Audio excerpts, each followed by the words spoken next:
जब मान की बात आती है ना, मान कषाय की बात आती है, ईगो की बात आती है, तो व्यक्ति झुकने के लिए तैयार नहीं होता।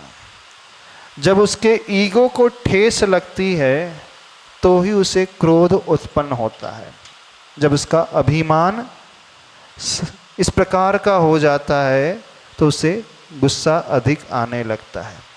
एक बहुत अच्छी बात कहना चाहते थे। एक व्यक्ति ने हमसे प्रश्न किया, अलग से बताओ थोड़ा सा, कि महाराज जी जैसे क्षमा की बात समझ में आती है, आप लोग बहुत मान को जीतने की बात करते हैं, मार्दव धर्म की बात करते हैं, मृदुता का भाव लाने की बात करते हैं। बड़ा प्रैक्टिकली पूछा उसने, क्या ये पॉसिबल है कि व्यक्ति इतना ज़्यादा झुक जाए कि अपने मान को ही समाप्त करे? रियल लाइफ में संभव है? आप लोग बताओ, क्या ठेस नहीं लगती होगी? एक प्रवचन में तो बहुत कुछ आ जाता है, आप लोग कहते रहते हो, लेकिन रियलिटी में तो कुछ और ही होता है। हमें थोड़ा सा भी बर्दाश्त नहीं होता है। होता है ना, आप लोग भी हैं, थोड़ा सा भी किसी ने कुछ कह दिया तो एकदम हर्ट हो जाता है, मन में विकल्प पैदा होने लगा। एक वाक्य सुनकर, एक शब्द सुनकर के मन में थोड़ा सा उतार चढ़ाव पैदा होने लगा। इसका क्या अर्थ है? इसका सीधा सा अर्थ है कि आप उस मान को कंट्रोल नहीं कर पा रहे। जो मान को पूरा कंट्रोल कर लेता है उसे कोई फर्क नहीं पड़ता कोई कुछ भी कहता रहे, और हमें थोड़ा बहुत कहने से भी हर्ट होने लगता है, भले ही हम रिएक्ट ना करें। होता है कि हर व्यक्ति रिएक्ट नहीं करता है, अपने एक्सप्रेशन को चेहरे पे लाता भी नहीं है, लेकिन अंदर ही अंदर वो घुलते रहता है। तो कैसे हम अपने आप को संभालें उस प्रैक्टिकल सिचुएशन में कि हमें बड़ा थोड़ा बहुत भी हर्ट ना हो? पॉसिबल है कि नहीं है? आप बताओ। नहीं है ना? तो ये सब प्रवचन की बातें हैं जो 10 धर्म है, मार्दव धर्म आदि सब प्रवचन के भट्टे हैं क्या? क्या है? नहीं महाराज जी, प्रवचन के भट्टे तो नहीं है, लेकिन ये तो महापुरुषों के जीवन की बातें हैं। आज तो पंचम काल है, हम जिस परिस्थिति में रह रहे हैं, आखिर हमारा भी कुछ आत्मसम्मान होता है कि नहीं? हम कितना सहन करें, कितना झेलते रहें, कितने हम शब्दों को सुनते रहें, आखिर मन है हमारा थोड़ा सा हर्ट हो ही जाता है। ये सब एक्चुअल में संभव नहीं है। तो उसके पीछे कारण क्या है, थोड़ा सा इसे भी एनालाइज कर ले अपन। 4 प्रकार की बुद्धि होती है। एक होती है अहम बुद्धि, एक होती है कर्तृत्व बुद्धि, एक होती है स्वामित्व बुद्धि, और एक होती है भोक्तृत्व बुद्धि। बड़ा अच्छा विषय दे रहे हैं, अच्छा चिंतन है। अहम बुद्धि अर्थात अहंकार की बुद्धि, मैं अच्छा हूँ, मैं कुछ हूँ, आई एम समथिंग, मैं सुंदर हूँ, मैं ज्ञानी हूँ, मैं रूपवान हूँ, मैं धनी हूँ, मैं बढ़िया हूँ। बस ये जो भाव अंदर ही अंदर चलता है, कौन सा भाव? कि मैं कुछ हूँ, मेरा कुछ स्टेटस है ना, मैं ऐसा वैसा नहीं हूँ, मुझ में कुछ क्वालिटीज़ है। फिर वो ज्ञान की है, रूप की है, भोजन बनाने की है, गाने की है, दिखने की है, बिजनेस करने की है, सेवा की है, कितनी भी ढेर सारी जितनी भी एक्टिविटीज़ उठा करके आप देख लो, अथवा शास्त्र को उठा करके देख लो, 8 प्रकार के जो मत का वर्णन होता है, ज्ञान, रूप, पूजा, बल और वपु, शक्ति, तप, ऐश्वर्य आदि जो भी है, कुछ भी एक्टिविटी, तो अंदर ही अंदर जो भाव पैदा हो रहता है कि आई एम समथिंग, बस ये सबसे खतरनाक भाव है। जैसे ही हम मान लेते कि मैं कुछ हूं, बस उसी को हम सेटिस्फाइड करने के लिए, उसी को पूर्ण करने के लिए लगे रहते हैं। हमने माना कि मैं बड़ा आदमी हूं, तो जब मैंने ये स्वीकार कर लिया कि मैं बड़ा हूं, तो बड़े के अनुसार मुझे रहना भी पड़ेगा। तो फिर मेरे कपड़े भी वैसे हो जाएंगे, मेरा घर भी वैसा हो जाएगा, मेरा स्टेटस भी वैसा हो जाएगा, मेरी कार भी वैसी हो जाएगी, मेरी सुविधाएं भी वैसी हो जाएगी। अब मैं के कारण क्या पैदा हुआ? मेरी वस्तुएं, मेरी सुविधाएं, मेरा परिवार, मेरा अपीयरेंस, मेरे कपड़े, मेरा घर, मेरा सब कुछ जो है उसके अनुसार होना चाहिए। तो अहम बुद्धि आते ही फिर कौन सी बुद्धि आ गई? स्वामित्व बुद्धि। स्वामित्व का है अर्थ है मेरापन। तो दो सबसे खतरनाक है, मैं और मेरा। अब जहां मेरापन का भाव आया, अब आपको वैसी गाड़ी चाहिए, वैसा घर चाहिए, वैसा स्टेटस चाहिए, तो उसके अनुरूप अब आपको कुछ करना भी पड़ेगा। करना भी पड़ेगा कि नहीं? इतना पैसा कमाना पड़ेगा, उतनी मेहनत करना पड़ेगा। फिर आप कर्तृत्व बुद्धि की ओर आते चले जाएंगे कि मैं कर रहा हूं, मैंने ये काम किया, मैंने इतना बिजनेस किया, मैंने ऐसी जॉब की, मैंने ऐसी पढ़ाई की, मैंने ऐसा भोजन बनाया, तो मुझे ये मेरापन का भाव मिला। और फिर वो मेरे अहम को सेटिस्फाइड करने वाला हो गया, ईगो को सेटिस्फाइड करने वाला हो गया। तो यहाँ आ गया कर्तापन। जब वो कर्तापन में आ जाता है, फिर वो सोचता है अब मैं इतनी मेहनत कर ही रहा हूँ तो उसको मैं भोगूंगा भी कि नहीं भोगूं। तो उसके बाद आ जाता है उसका भोक्तापन। तो ये चार बुद्धि होती है, अहम बुद्धि, स्वामित्व बुद्धि, कर्तृत्व बुद्धि और भोक्तृत्व बुद्धि, जिन सबकी यात्रा शुरू होती है अहम से, यानी जिसे आप कहते हैं अहंकार। तो यदि हम अपने स्वभाव को ऐसा बनाना चाहते हैं कि कोई कुछ भी कहे मुझे हर्ट ना हो, तो हमें किसे कंट्रोल करना होगा? बात कुछ समझ रहे हो? हमें कहाँ पुरुषार्थ करना होगा? जो स्वामित्व बुद्धि अर्थात मेरापन, जो ममत्व भाव, मूर्छापन, ये सब अहम से ही शुरू होता है। तो अहम को जीतने का रास्ता क्या है? अथवा सीधे सरल शब्दों में कहें तो महाराज जी, हम एकदम अपने आप को मृदु कैसे बना लें, एकदम पोलाइटनेस हमारे भीतर कैसे आ जाए, हमारा नेचर ऐसे कैसे हो जाए कि दुनिया कुछ भी कहते रहे, हमारा कोई ईगो हर्ट ही ना हो, हमें कोई फर्क ना पड़े। तो उसका एक बड़ा प्रैक्टिकल सॉल्यूशन बताते हैं। जब जब हम यह सोचने लगे कि मेरे अहम को चोट लग रही है, तो तुरंत अपने से बड़ों को देखना शुरू कर दो।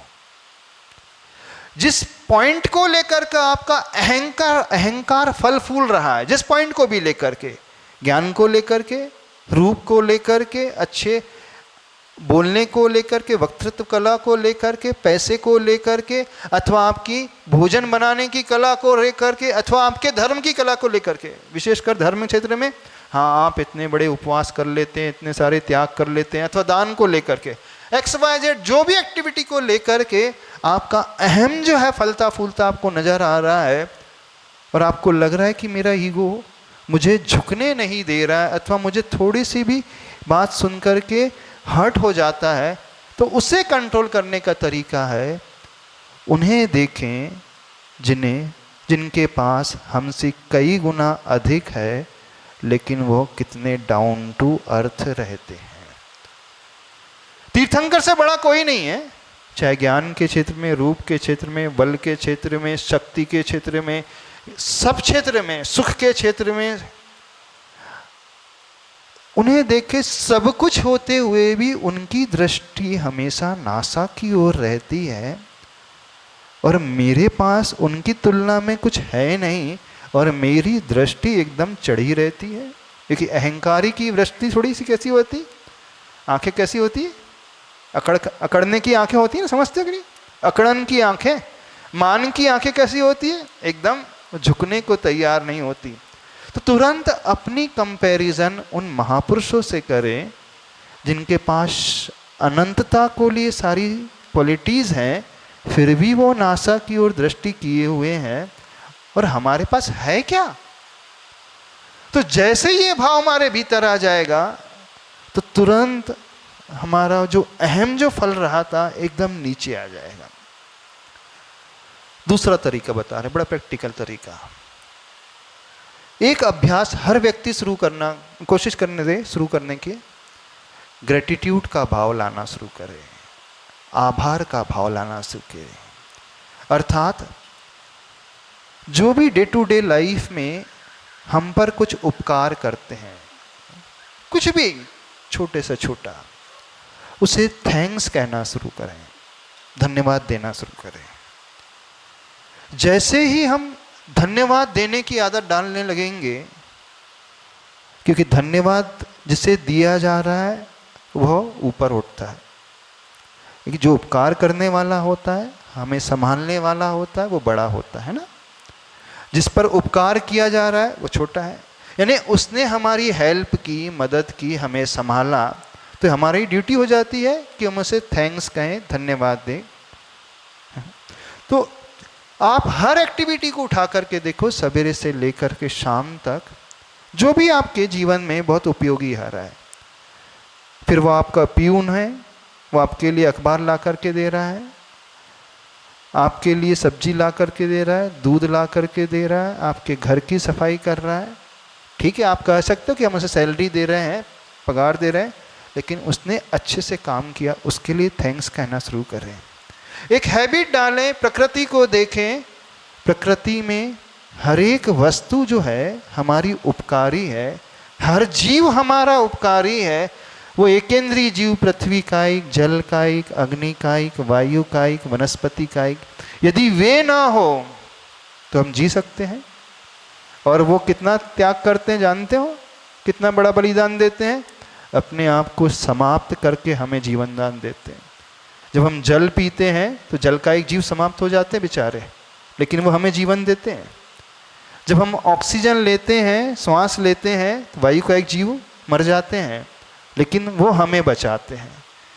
हमें अग्नि मिलती है, अग्नि का एक जीवों से, तो भोजन हमारा पचता है, शरीर हमारा चलता है, लेकिन वो समाप्त हो जाते हैं। जिस पृथ्वी पर हम चलते हैं, पृथ्वी का एक जीवों की हिंसा हो जाती है, लेकिन हम अपनी सारी क्रिया करते हैं। जिस भोजन को हम खाते हैं, जिस वनस्पति को हम खा रहे हैं, वे अपनी जान दे करके हमारी जीवन रक्षा करते हैं। कितने लोग यहाँ पर कभी उन स्थावर को थैंक्स कहते हैं, धन्यवाद का भाव लाते हैं उनके प्रति। अब आप कहोगे कि महाराज जी वो थोड़ी रिस्पॉन्स करते हैं। रिस्पॉन्ड तो करते ही नहीं है वो, क्योंकि एक इंद्रिय, वो थोड़ी रिस्पॉन्ड करेंगे। उन्हें थैंक्स कहने से क्या होगा, समझो इस बात को। थैंक्स हम उन्हें उनके लिए नहीं कर रहे हैं, उपकार के लिए कर रहे हैं, जिन्होंने हमें जीवन दान दिया, जिन्होंने हमें बचाया। क्या हमारा कर्तव्य नहीं बनता कि उसके प्रति हम धन्यवाद का भाव लाएं? तो जो व्यक्ति ये धन्यवाद देने की प्रैक्टिस करना शुरू कर देगा, उसे दुनिया में चारों तरफ जहां भी वो नजर डालेगा, हर जीव, हर व्यक्ति उपकारी उपकारी नजर आएगा। और जहां उपकारी हमें नजर आने लगेगा, हमारा अहम कभी बढ़ नहीं सकता, क्योंकि हम छोटे हो जाएंगे। समझ में आ रही है बात? तीसरा बहुत अच्छा इफेक्टिव सॉल्यूशन बता रहे हैं। जब भी हमारा अहम डोलने लगे, तो अपनी कमी को देखने की कोशिश करो। हो सकता है एक क्षेत्र में हम एक्सपर्ट हों, बहुत अच्छा आउट परफॉर्म करते हों, लेकिन दुनिया में कई क्षेत्र ऐसे हैं जहां हमारी बहुत सारी कमी है, बहुत सारी कमी है, हमारे ड्रॉबैक्स हैं, हम उसे सुधार ही नहीं पाते हैं।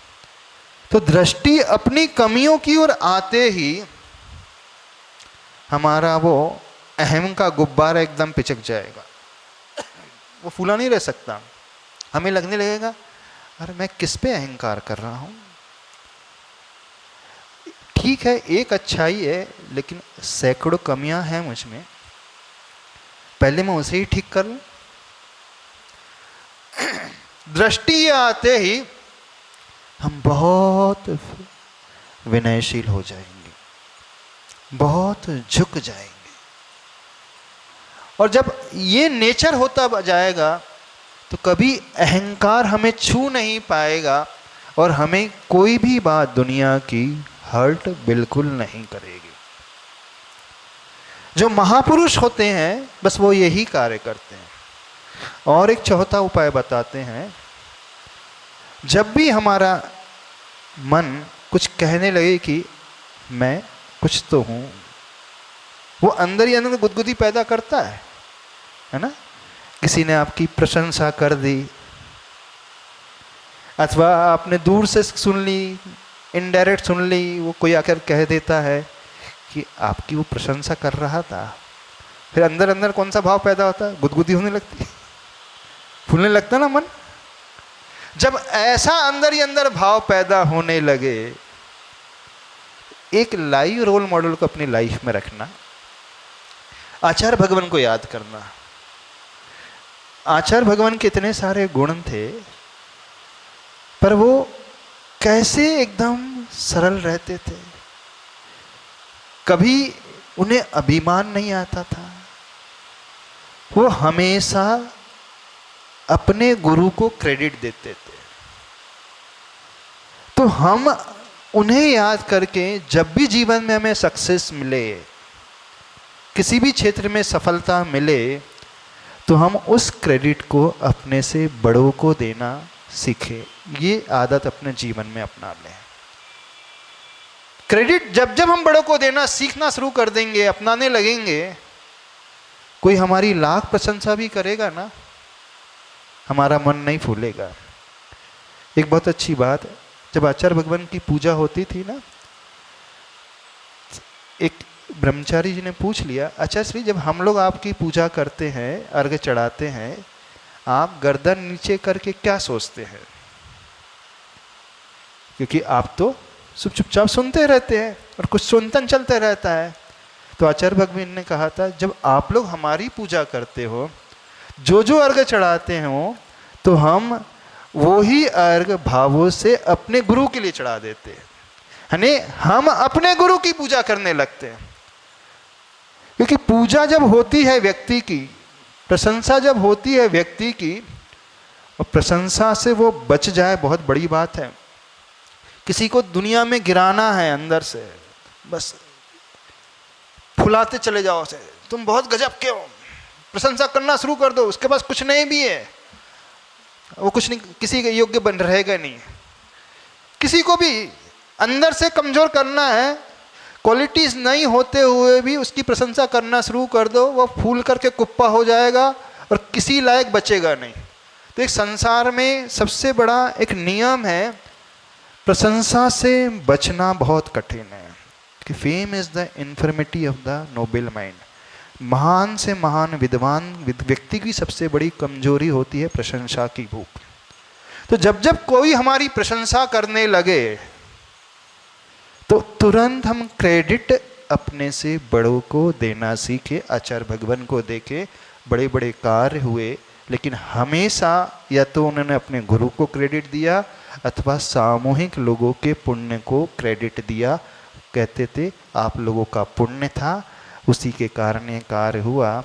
और अगली लास्ट बात, जब जब हम प्रशंसा से फूलने लगे, तो नियम से मान करके चलना, मिथ्या दृष्टि हो जाएंगे, नीच गोत्र का बंद हो जाएगा। परात्म निंदा प्रशंसे सद सदगुणोच्छाद नोद्भावने च नीचैर गोत्रस, यानी मिथ्या दृष्टि हो जाएगा। वो व्रती भी हो क्यों ना, बहुत गुणवान भी क्यों ना हो, आत्म प्रशंसा से वो फूल रहा है, तो नियम से वह नीचे की ओर जाने वाला हो जाएगा। तो हमें आत्म प्रशंसा में फूलना नहीं है, और इस बात को याद रखना है कि जब मैंने जीवन में कुछ किया ही है, तो मुझे नीचे की ओर यात्रा नहीं करना है। ये 5 पॉइंट्स जो व्यक्ति अपने जीवन में इम्प्लीमेंट करने लगेगा, तो देखना हम कभी ज़्यादा फील ही नहीं करेंगे कोई कुछ भी कहता रहे, हमें ज़्यादा हर्ट होगा ही नहीं। यदि होगा भी तो तात्कालिक हम बहुत इजीली अपने आप को संभाल लेंगे। इन तरीके को अपने जीवन में अपनाओ, फिर आप देखना आपके जीवन का विकास बहुत जल्दी होता है। जो व्यक्ति अपने उस मान को कंट्रोल करके एकदम बहुत डाउन टू अर्थ हो जाता है, झुकता है, वो बहुत जल्दी तरक्की करता है। आपको जो ये लगता है कि मेरे भीतर ये कमी है, ये दूरी नहीं हो रही, ज्ञान नहीं बढ़ रहा है, पैसा नहीं बढ़ रहा है, मेरे पास भीतर कला नहीं आ रही है, बस एक काम करना, एकदम जो अपने से अधिक है उसे क्रेडिट दे और मन से उनकी अनुशंसा प्रशंसा करे। 6वां पॉइंट ये, गुणेषु प्रमोदम की भावना से व्यक्ति अपने अहंकार को जीतने वाला होता है और आत्म विकास करने वाला होता है। समझ में आ रहा है?